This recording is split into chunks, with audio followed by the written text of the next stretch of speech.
தமிழகத்தில் மேலும் ஒரு அரசியல் திருப்பமாக இரட்டை இலை சின்னத்தை பெற தேர்தல் ஆணையத்திற்கு இடைத்தரகர் மூலம் லஞ்சம் கொடுக்க முயன்ற தொடர்பான வழக்கில் தினகரனை டெல்லி போலீசார் நேற்று இரவு கைது செய்துள்ளனர்.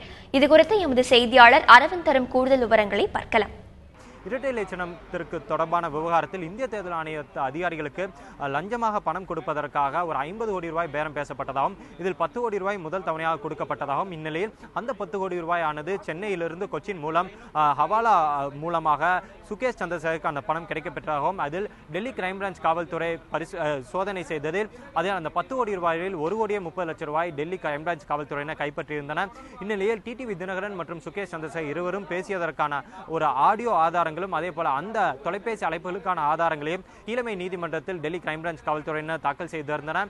இந்நிலையில் மல்லி அர்ஜுன், அதாவது டிடிவி தினகரனின் நெருங்கிய நண்பர் மல்லி அர்ஜுனாவும் இந்த சதி திட்டத்தில் அவருக்கும் பங்கு இருந்ததாகவும் அவர் மூலமாகத்தான் டிடிவி தினகர் மற்றும் சுகேஷ் சந்திரசேகர் இருவரும் அவர் மூலமாகத்தான் அந்த கான்டாக்ட், அதாவது இருவரும் அந்த தொலைபேசி உரையாடல்களை மேற்கொண்டதாகவும் அதே போல பணம் சென்னையிலிருந்து கொச்சின் மூலமாக டெல்லிக்கு, அதாவது சுகேஷ் சந்திரசேகருக்கு கைக்கு பணம் வந்து சேர்ந்ததிலும் மல்லி அர்ஜுனாவுக்கு உரிய அவரும் உடந்தையாக இருந்ததாகவும் இந்நிலையில் இந்த காரணத்தை எல்லாம் முன்வைத்து டிடிவி தினகரன் மற்றும் மல்லி அர்ஜுனா இருவரையும் டெல்லி கிரைம் பிரான்ச் காவல்துறையினர் கைது செய்திருக்கிறார்கள்.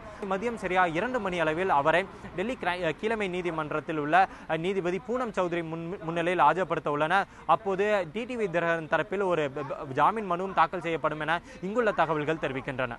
இந்த காம்பவுண்டிற்குள்ளாக இருக்கும் டெல்லி கிரைம் பிரான்ச் இன்டர்ஸ்டேட் செல், அதாவது இரு மாநிலங்களுக்கு இடையிலான இதுபோன்ற குற்ற செயல்களை விசாரிக்கும் அந்த காவல் நிலையத்தில் தான் தற்போது டிடிவி தினகரன் வைக்கப்பட்டுள்ளார். அதே காவல் நிலையத்தில் தான் மல்லி அர்ஜுனாவும் வைக்கப்பட்டுள்ளார். இந்நிலையில் அதே காவல் நிலையத்தில் தான் தற்போது சுகேஷ் சந்திரசேகரும் இருக்கிறார். இந்நிலையில் இந்த வழக்கில் குற்றம் சாட்டப்பட்டுள்ள மூன்று பேருமே தற்போது இந்த காவல் நிலையத்தில் தான் தற்போது தங்க வைக்கப்பட்டுள்ளனர்.